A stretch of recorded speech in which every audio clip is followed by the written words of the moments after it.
My name is Sharon Matthews, and at 30 years old, I never imagined I would hold the fate of a $450 million deal in my trembling hands. The conference room fell silent as our lawyer read the email on my phone. His eyes widened, darting between the screen and the hiring manager who had once told me, "I don't care who you are." Our CEO leaned in as our lawyer whispered those fateful words. "Kill the deal. Now." Sometimes revenge doesn't require planning. Sometimes it simply requires truth. Before I share my story, let me know where you're watching from in the comments. Hit that like and subscribe button if you've ever encountered a toxic manager who underestimated you. Trust me, you'll want to see how this unfolds. Let me properly introduce myself. I'm Sharon Matthews, 30 years old, born and raised in Chicago. For the past 3 years, I've been the lead software development manager at Horizon Tech, a startup that began with just 10 ambitious individuals in a cramped office space and has since grown to over 300 employees spread across 3 floors of a gleaming downtown building. Our growth wasn't accidental. We developed a revolutionary data analytics platform that helps companies transform massive amounts of unstructured data into actionable business intelligence. My team of 25 brilliant engineers worked tirelessly to build something that could outperform anything else on the market. We weren't just creating another tech product, we were redefining how businesses understand their data. Our CEO, Rachel Henderson, is one of those rare leaders who combines sharp business acumen with genuine compassion for her team. She hired me when our company was still finding its footing, recognizing potential in me that others had overlooked. Rachel and I developed a strong professional relationship built on mutual respect and trust. She valued my technical expertise, and I admired her vision for the company. "Sharon, your team is the backbone of this company," she often told me during our weekly meetings. "The work you're doing is what sets us apart in this crowded market." Her words always filled me with pride, but they also heightened my sense of responsibility. Every line of code my team wrote, every feature we implemented directly impacted the company's future. When word came that Data Corp, one of the largest data management corporations in the country with annual revenues exceeding $2 billion, was interested in potentially licensing our platform for $450 million, the entire office buzzed with excitement. This wasn't just a deal, it was validation of everything we'd been working toward. This could transform Horizon from a promising startup to a major industry player overnight, Rachel announced during an all-hands meeting. "Everyone needs to bring their A-game for the next 6 months as we prepare our proposal." The following half-year was a blur of 18-hour workdays, midnight debugging sessions, and countless presentations to prepare. My team expanded features, improved performance metrics, and developed custom integrations specifically tailored to Data Corp's needs. I personally reviewed thousands of lines of code, often staying at the office until the early morning hours to ensure everything was perfect. What no one at Horizon knew, however, was that I had a history with Data Corp. 2 years before joining Horizon, I had applied for a senior developer position there. The memory of that interview still left a bitter taste in my mouth. It wasn't just that I didn't get the job. It was how I was treated during the process that I couldn't forget. As we prepared for the initial meetings with Data Corp, I wondered if I would encounter any familiar faces. I hadn't mentioned my previous interview experience to anyone at Horizon, partly because it felt irrelevant, and partly because I still felt a sting of humiliation when I thought about it. Little did I know then that my past with Data Corp would ultimately shape the future of both companies in ways no one could have anticipated. 2 years earlier, I had walked into the imposing glass headquarters of Data Corp wearing my carefully chosen navy blue suit, carrying a portfolio filled with project samples and recommendations. I had 8 years of experience in software development with specialized expertise in data analytics. My previous employer had been downsizing, and despite receiving excellent performance reviews, my position had been eliminated. Data Corp represented an exciting opportunity to work with larger datasets and more complex challenges. The receptionist directed me to the 14th floor where the Human Resources Department was located. The elevator ride up gave me time to review mental notes about the company and rehearse answers to potential interview questions. I felt prepared, confident, and genuinely excited about the possibility of joining their team. That confidence began to waver when I first met Marcus Phillips, Data Corp's hiring manager for the technical division. He was a tall man with slicked back hair and an expensive watch that he frequently glanced at during our conversation, as if my presence was cutting into more important matters. So you think you're qualified for this position? He asked after barely glancing at my resume. His tone suggested he had already determined I wasn't. Yes, I have 8 years of experience developing data analytics solutions, I replied, maintaining my professional demeanor. In my previous role at Tech Solutions, I led the team that built their enterprise analytics platform, which increased client efficiency by 27%. Marcus leaned back in his chair, making a dismissive gesture with his hand.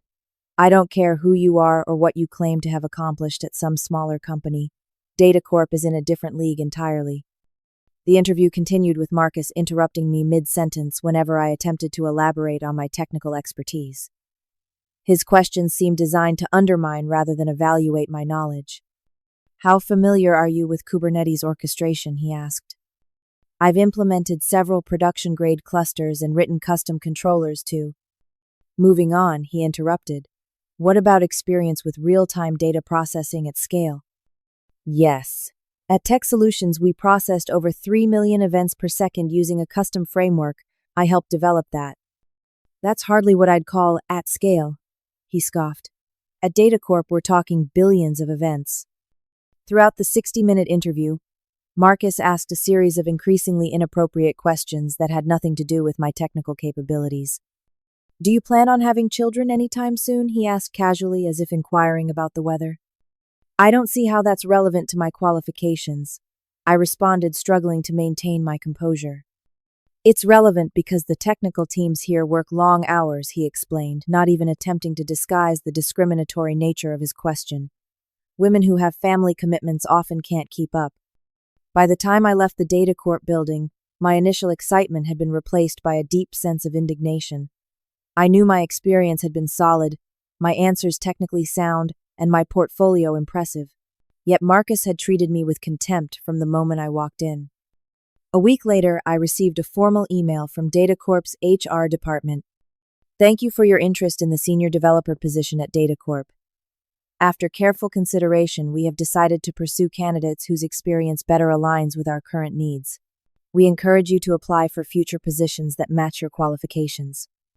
The rejection itself wasn't surprising given how the interview had gone.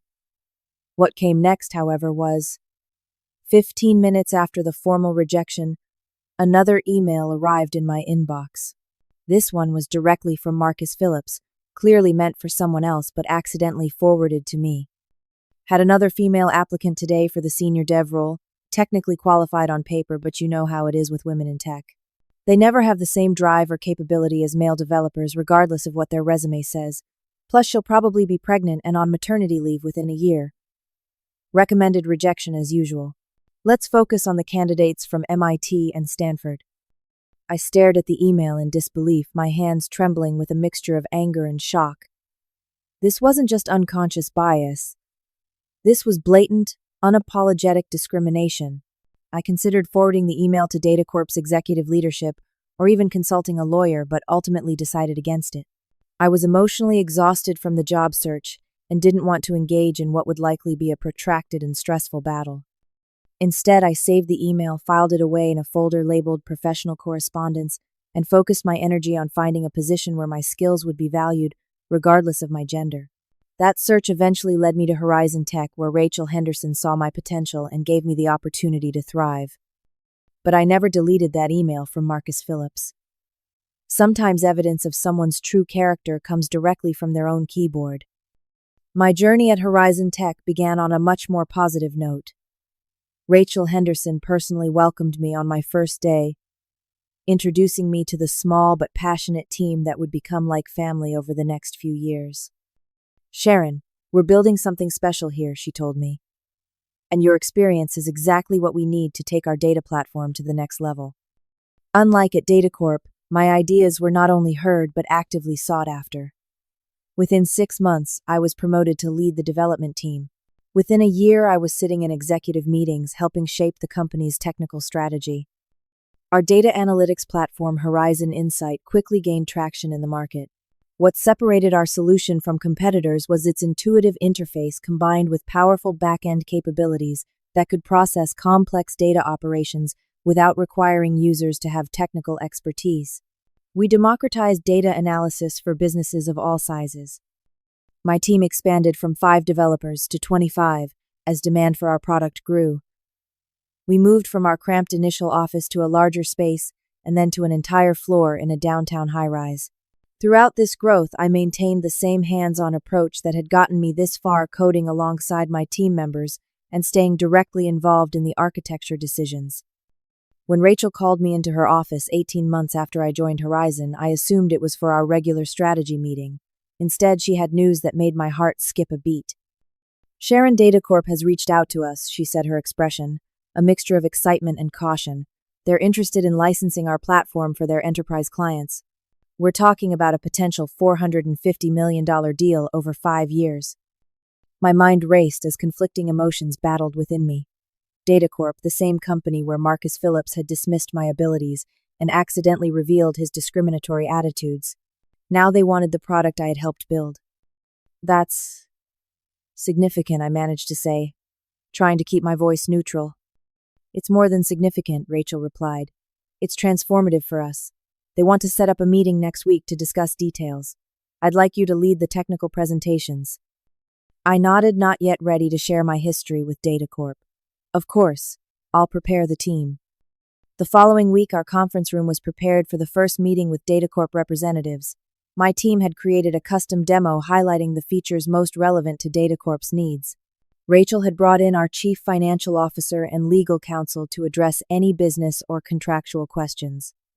When the Data Corp team walked in, my breath caught in my throat. Leading their delegation was none other than Marcus Phillips, now sporting the title of Executive Vice President of Technical Partnerships. Our eyes met briefly across the conference table, but there was no flash of recognition in his.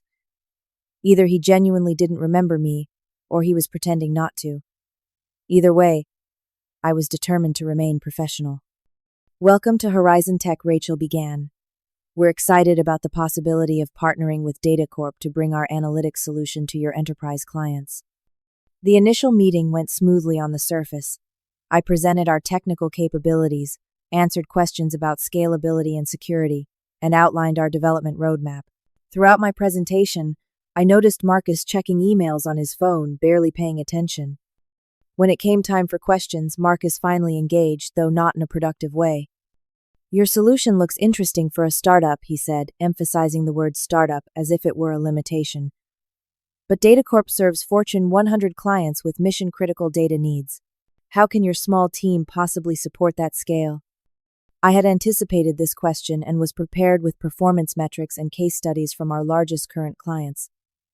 As I began sharing these details, Marcus interrupted. "That's all theoretical," he dismissed. "Let's move on to discussing potential integration points." This pattern continued through subsequent meetings over the next few months. Every technical solution my team proposed would be met with skepticism from Marcus, regardless of its merit.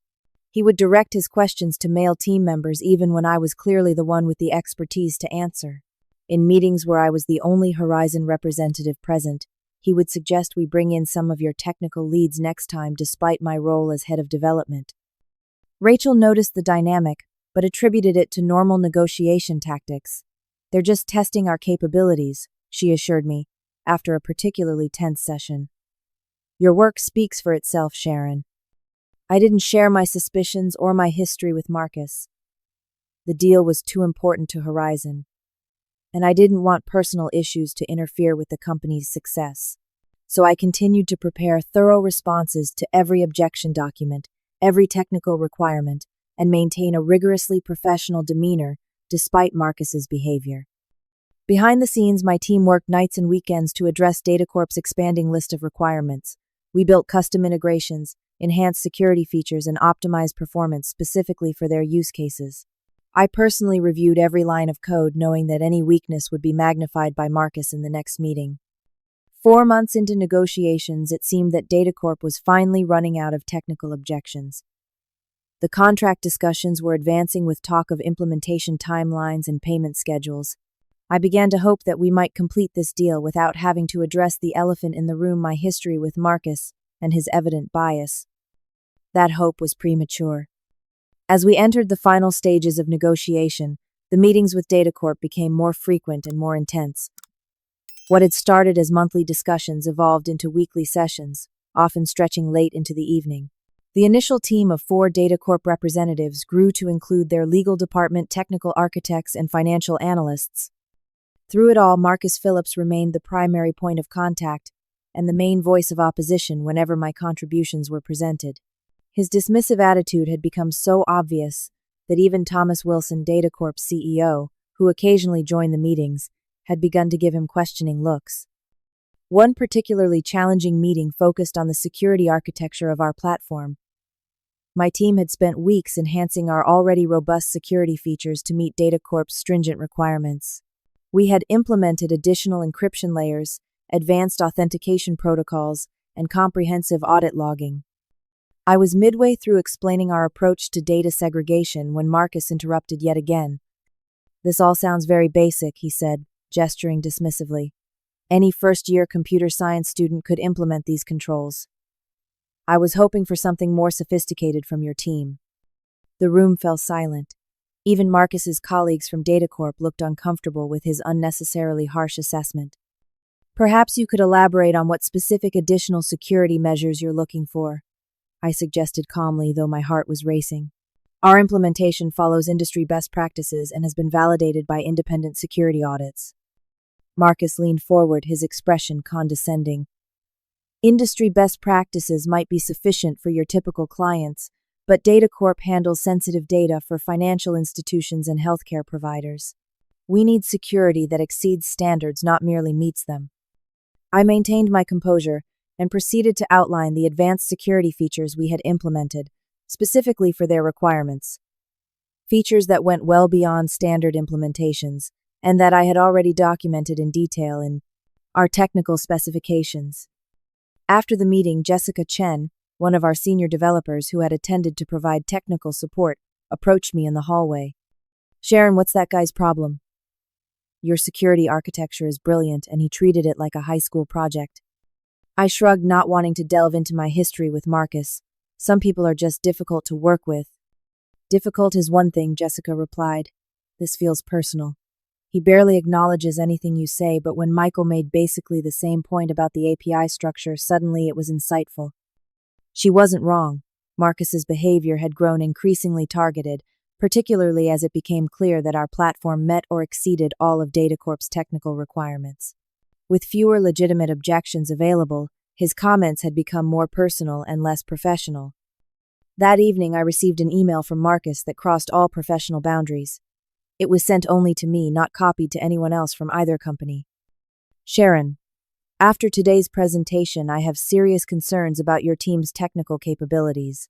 The security implementations you presented show a fundamental lack of understanding of enterprise requirements. I'm beginning to question whether Horizon has the technical leadership necessary to support a partnership of this magnitude. Perhaps we should arrange for some of your male engineers to take a more prominent role in the final presentations."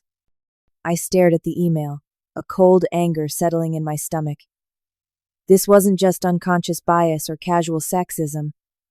This was a deliberate attempt to undermine me based on gender rather than technical merit. The reference to male engineers made his prejudice explicit. I drafted and deleted several responses, none of which felt appropriate.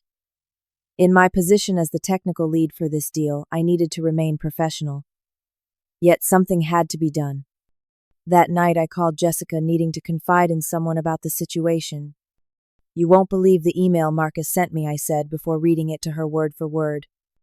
"That's completely inappropriate," Jessica exclaimed. "Sharon, you need to forward this to Rachel. This goes beyond negotiation tactics or difficult personalities." "I'm worried about jeopardizing the deal," I admitted. "This means so much to Horizon, to the whole team. $450 million could fund our growth for years." "No deal is worth this kind of treatment," Jessica insisted. "And Rachel needs to know what kind of person she's potentially partnering with." I thanked Jessica for her support, but didn't commit to any action. Instead, I saved Marcus's email alongside the one he had accidentally sent me 2 years ago. 2 pieces of evidence 2 years apart showing the same pattern of behavior. The next day, I threw myself back into preparations for what was scheduled to be our final technical review before contract signing. My team had been working around the clock to prepare a comprehensive demonstration of how our platform would integrate with Data Corp's existing systems. Despite Marcus's email, I remained determined to lead this presentation myself. I had earned my position through years of technical excellence and leadership, and I would not be sidelined because of one man's prejudice. What I didn't know then was that the following day's meeting would bring matters to a head in a way none of us could have anticipated. The morning of the final presentation arrived with an atmosphere of nervous anticipation throughout our office. This was it, the culmination of 6 months of intense work, late nights, and countless revisions. If all went well, we would move to contract signing within days. Rachel had reserved the largest conference room at Horizon Tech for the occasion and arranged for catering. The room had been transformed with additional displays for our technical demonstrations, comfortable seating for the expanded teams from both companies, and even fresh flowers on the polished conference table. "How are you feeling?" Rachel asked, when she found me triple-checking the presentation slides 30 minutes before the meeting. "Ready," I replied, with more confidence than I felt. "The team has done amazing work. The platform is exactly what Data Corp needs, and we've addressed every single requirement they've raised." Rachel nodded, studying my face. "You've been dealing with something throughout these negotiations, something you haven't shared. Is there anything I should know before we go into this meeting?" For a moment, I considered telling her everything about my previous interview with Data Corp, about Marcus's pattern of dismissive behavior, about the inappropriate email he had sent. But the moment wasn't right. We were minutes away from a critical presentation. "Nothing that can't wait until after we secure this deal," I assured her. At precisely 10 o'clock, the Data Corp delegation arrived. It was their largest group, yet 15 people, including Thomas Wilson, their CEO, and for the first time, members of their board of directors. The presence of such senior leadership signaled how seriously they were taking this partnership. Marcus led them in, immediately taking a central position at the table, directly across from where I would be presenting. His expression was unreadable, but there was a tension in his posture that hadn't been there in previous meetings.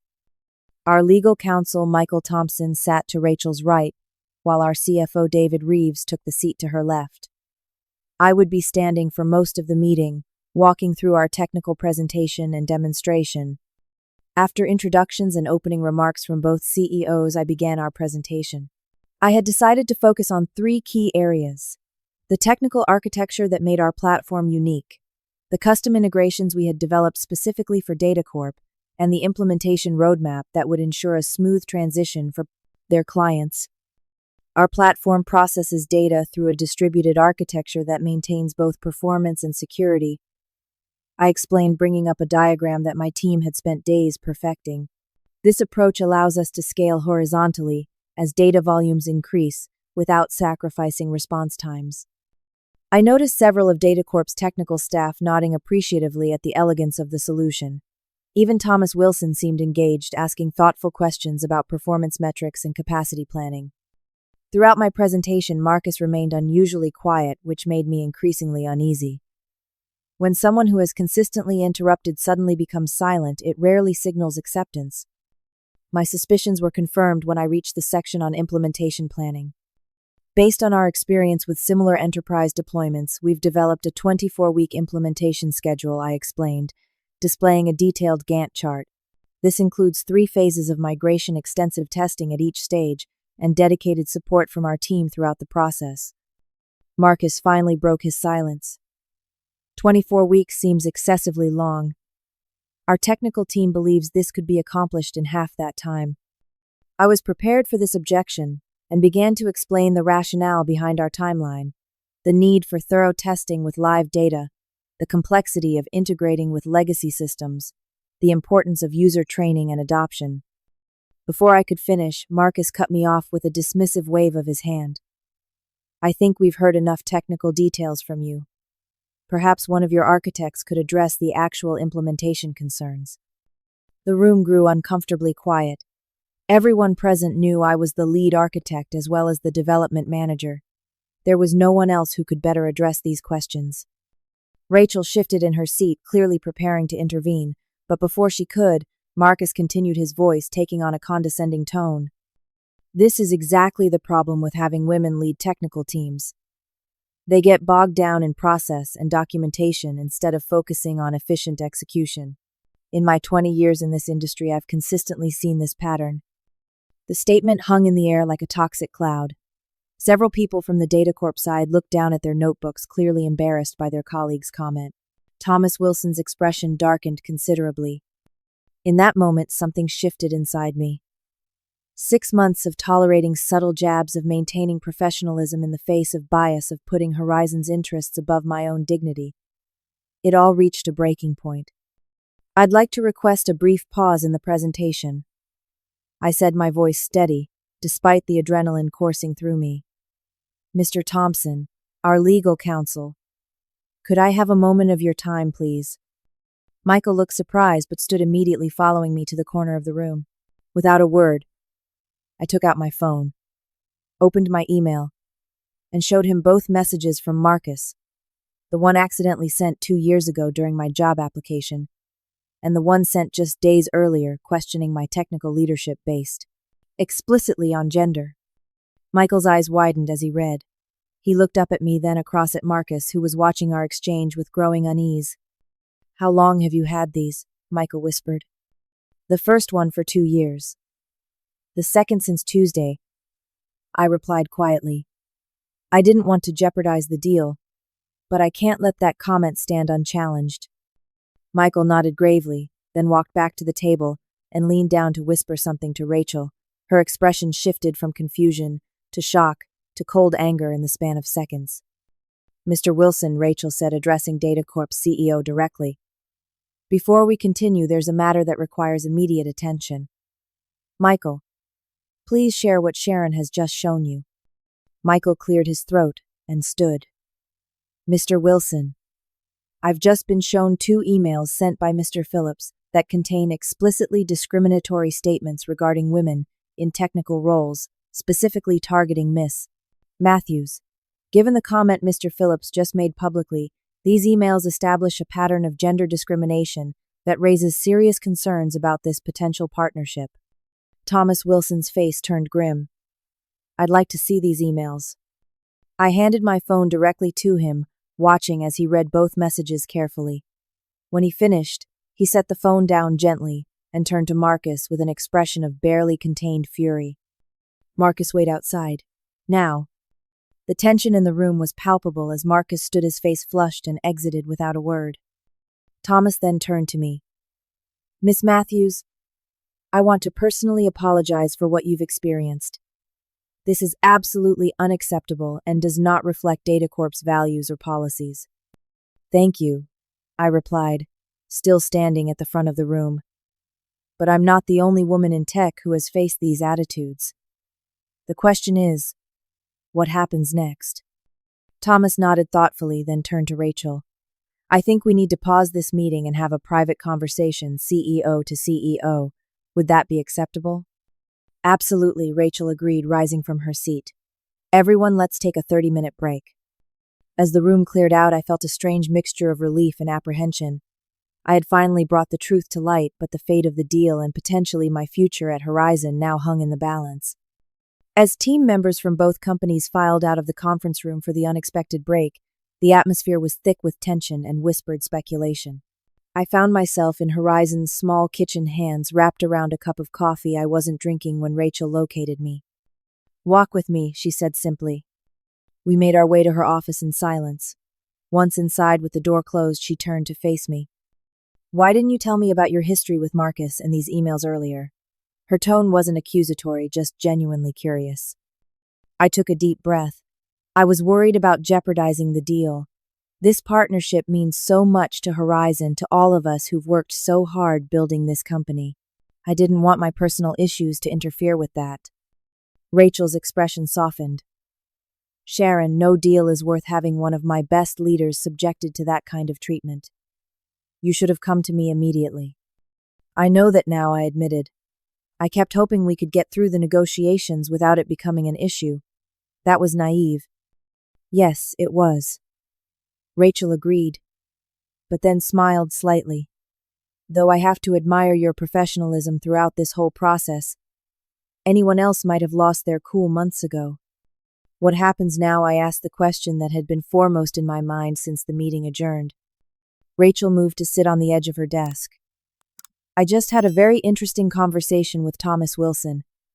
He's mortified by Marcus's behavior and the potential legal liability it creates for Data Corp. He's asked for copies of both emails, which Michael is helping facilitate.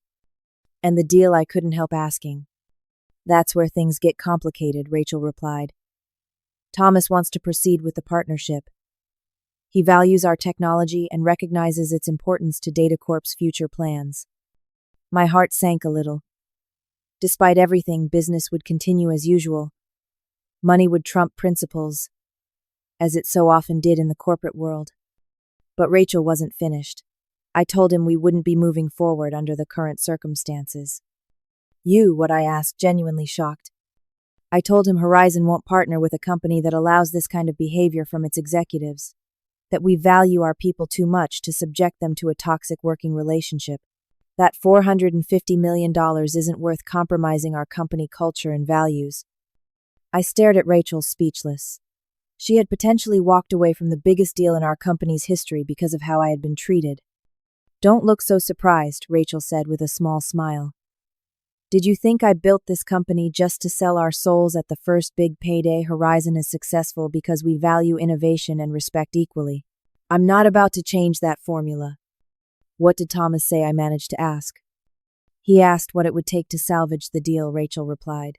I was very clear Marcus Phillips cannot be involved in any aspect of our partnership moving forward, and Data Corp needs to demonstrate a genuine commitment to addressing bias in their organization. Before I could respond, Rachel's assistant knocked on the door to inform us that everyone was reassembling in the conference room. Thomas Wilson had requested that the meeting continue. When we returned, the atmosphere had shifted dramatically. Marcus Phillips was notably absent, and Thomas Wilson had moved to take his place at the center of the Data Corp side of the table. Before we resume, Thomas began once everyone was seated. I want to address what happened earlier. On behalf of Data Corp, I extend our sincerest apologies to Ms. Matthews and to Horizon Tech for the inexcusable behavior of our former executive vice president. The word former hung in the air. Thomas continued. Marcus Phillips is no longer with Data Corp, effective immediately. His actions violated our company policies and core values, and we have zero tolerance for discrimination of any kind. Murmurs rippled through the room as the implications of this swift action became clear. Thomas wasn't finished. Furthermore, this incident has highlighted areas where Data Corp needs to improve. I'm committing today to a comprehensive review of our hiring practices, promotion criteria, and corporate culture. We want to be the kind of company that attracts and retains the best talent regardless of gender, race, or background. He turned to address me directly. Ms. Matthews, your technical leadership on this project has been exceptional. The architecture and implementation plan you've designed represents exactly the kind of innovation Data Corp needs. I hope you'll consider continuing to work with us despite this unfortunate experience. Thank you, Mr. Wilson, I replied carefully. I appreciate your direct action and commitment to change. Thomas then turned to Rachel. As for our partnership agreement, I understand your concerns about proceeding. I'm prepared to renegotiate terms that better reflect our commitment to building a healthy working relationship between our companies. Rachel nodded. I think that would be a productive next step. What followed was a remarkable transformation in the negotiation process. Without Marcus present, the technical discussions became collaborative rather than adversarial. Data Corp's team engaged meaningfully with our proposals, offering constructive feedback instead of dismissive criticism. By the end of the day, we had outlined a revised agreement that included several significant improvements for Horizon, an accelerated payment schedule that provided better cash flow for our growing company, expanded licensing, terms that allowed us to continue serving other clients in non-competing industries, a joint development initiative that would fund additional innovation, a commitment to promoting diversity in tech through shared ESI initiatives. 2 weeks later, we signed a $475 million deal, $25 million more than the original proposal. Marcus Phillips's name wasn't mentioned during the signing ceremony, but his absence spoke volumes.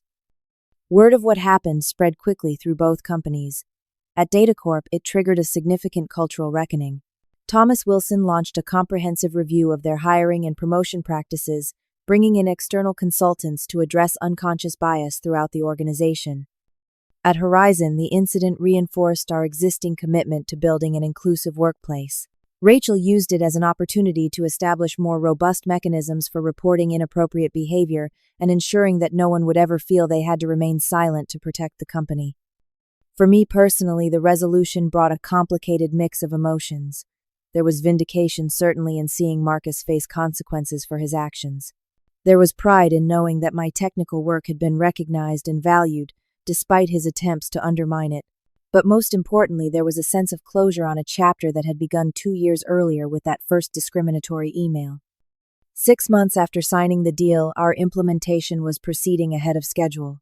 The partnership between Horizon and Data Corp had become a model of collaborative innovation with teams from both companies working seamlessly together. The platform we built was transforming how Data Corp's clients utilized their data, creating value that exceeded even our optimistic projections. Rachel called me into her office on a sunny Tuesday morning, a mysterious smile playing on her lips. "How would you feel about a promotion?" she asked without preamble. "Depends on the position," I replied cautiously. "Chief Technology Officer of Horizon Tech," Rachel said. "The board approved it unanimously this morning." I blinked in surprise. "That's a big step up." "And one you've earned 10 times over," Rachel insisted. "Your technical leadership has always been exceptional, but the way you handled the Data Corp situation demonstrated the kind of integrity and judgment we need in our executive team." As I accepted the position and the new responsibilities it entailed, I couldn't help reflecting on the journey that had brought me to this point. From being dismissed in a job interview to leading the technical vision for a rapidly growing company, it had been a winding path with unexpected twists. The story of how the deal with Data Corp unfolded became something of a legend in the tech industry. Not because of the dollar amount, impressive as it was, but because of what it represented, a moment when standing up for what was right aligned perfectly with good business. I began receiving messages from women throughout the industry, sharing similar experiences and asking for advice. Many had remained silent when faced with discrimination, fearing the professional consequences of speaking out. My story gave them hope that things could be different, that accountability was possible. Thomas Wilson kept his word about driving change at Data Corp. Under his leadership, they implemented comprehensive diversity initiatives, revised their hiring practices, and established clear consequences for discriminatory behavior. Within a year, they had significantly increased the percentage of women and minorities in technical and leadership roles. Perhaps most surprisingly, I received an email from Marcus Phillips 6 months after his dismissal. It was brief and clearly uncomfortable for him to write, but it contained something I never expected: an apology. "Miss Matthews," it began. "After much reflection and personal work, I recognize that my behavior toward you was inexcusable. My biases harmed you professionally and personally, and for that I am truly sorry. I am working to become better and to make amends for the damage my actions have caused. I don't expect forgiveness, but I wanted you to know that your courage in standing up to me has forced me to confront aspects of myself that needed changing." I didn't respond to the email, but I didn't delete it either. People can change if they're willing to do the hard work of self-examination. Whether Marcus was genuinely transforming or simply trying to rehabilitate his professional reputation, only time would tell. The partnership between Horizon and Data Corp continued to flourish, exceeding expectations on both sides. What had begun with discrimination and bias had transformed into one of the most successful collaborations in the industry. Proof that doing the right thing and building successful businesses were not mutually exclusive goals. Today marks exactly 6 months since the official launch of our integrated platform at Data Corp. The implementation that Marcus claimed would take too long was completed 2 weeks ahead of even our conservative schedule. The platform is now processing over 15 billion data points daily for Data Corp's clients, with performance metrics that exceed our original projections by 32%. But the numbers, impressive as they are, don't tell the full story of what's changed since that pivotal meeting. At Data Corp, Thomas Wilson has emerged as a champion for diversity in the technology sector. The company has completely overhauled its hiring and promotion practices, implementing blind resume reviews and structured interviews that focus on skills rather than subjective impressions. They've established mentorship programs specifically designed to support women and minorities in technical roles. Most tellingly, they now regularly publish diversity metrics and hold executives accountable for progress in their departments. These changes weren't merely cosmetic or for public relations purposes. Within Data Corp, employees report a significant shift in day-to-day culture. Women in technical roles are being heard in meetings, their contributions valued, rather than questioned based on gender. The toxic behaviors that Marcus exemplified are being systematically identified and addressed. As for me, my journey since that day has been transformative. My promotion to Chief Technology Officer at Horizon came with expanded responsibilities and challenges I never anticipated. I now oversee all technical strategy for the company, manage a department of over 100 engineers, and regularly speak at industry conferences about both technical innovation and building inclusive technology organizations. Rachel and I have become partners in the truest sense, collaborating on Horizon's long-term vision and growth strategy. The company has more than doubled in size since the Data Corp deal, with revenue growth exceeding 150% year over year. We've been able to fund new research initiatives, expand into international markets, and attract top talent from across the industry. What I never expected was how my personal story would resonate beyond Horizon and Data Corp. After an industry publication ran an article about the partnership, touching briefly on the circumstances that nearly derailed it, my inbox filled with messages from women in technology sharing similar experiences. Some had remained silent, fearing professional repercussions. Others had spoken up only to be labeled as difficult or not team players. Their stories moved me to become more vocal about my own experiences. I began mentoring younger women entering the field, sharing strategies for navigating biased environments while working to change them. I collaborated with other women technology leaders to establish an industry-wide initiative focused on creating measurable improvements in diversity and inclusion. The healing process wasn't instantaneous. For months after the confrontation with Marcus, I would feel a surge of anxiety before important presentations or when challenging technical decisions from male colleagues. The experience had left invisible scars that took time to fade. But each successful project, each time my expertise was acknowledged and respected, helped rebuild what those discriminatory experiences had damaged. What helped most, perhaps surprisingly, was the friendship I developed with Jessica Chen, the senior developer, who had encouraged me to speak up about Marcus's emails. She became not just a trusted colleague, but a genuine friend who understood what I'd been through because she had faced similar challenges in her own career. "You know what I admire most about how you handled the whole situation," she told me over coffee one day. "You never let it make you doubt your technical abilities. You knew your work was excellent regardless of Marcus's opinion." Her observation made me realize something important about my own journey. The most insidious aspect of discrimination isn't just the external barriers it creates, it's the internal doubts it can plant. By remaining confident in my technical expertise throughout the ordeal, I had refused to let Marcus's bias define my self-perception. That realization has shaped how I approach leadership now. I work consciously to create environments where everyone's contributions are evaluated on merit, where team members feel secure in their technical identity regardless of gender, race, or background. It's not just about preventing overt discrimination. It's about building spaces where no one's sense of belonging or professional worth is undermined by bias. The partnership with Data Corp continues to evolve in positive directions. Thomas Wilson and Rachel now co-chair an industry task force focused on developing best practices for inclusive technology workplaces. Our companies collaborate not just on technical projects but on initiatives to expand access to technology education in underserved communities. As for Marcus Phillips, I heard through industry contacts that after several months of unemployment, he found a position at a smaller company, notably one with a female CEO, known for her zero-tolerance policy on discriminatory behavior. Perhaps working in an environment where such behavior isn't tolerated will provide the structure he needs to continue the personal growth he mentioned in his apology email. The most profound lesson I've taken from this experience isn't about gender discrimination specifically, though. That was certainly central to my story. It's about the importance of speaking truth in professional settings, even when doing so feels risky. Silence rarely serves anyone except those who benefit from the status quo. When I chose to share those emails, I wasn't just standing up for myself. I was creating space for change that has benefited countless others at both companies and beyond. Sometimes the most powerful professional tool we have isn't technical expertise or business acumen. It's simply the courage to say this is not acceptable and to back that statement with evidence. I keep a small framed quote on my desk now, a reminder of what I learned through this journey.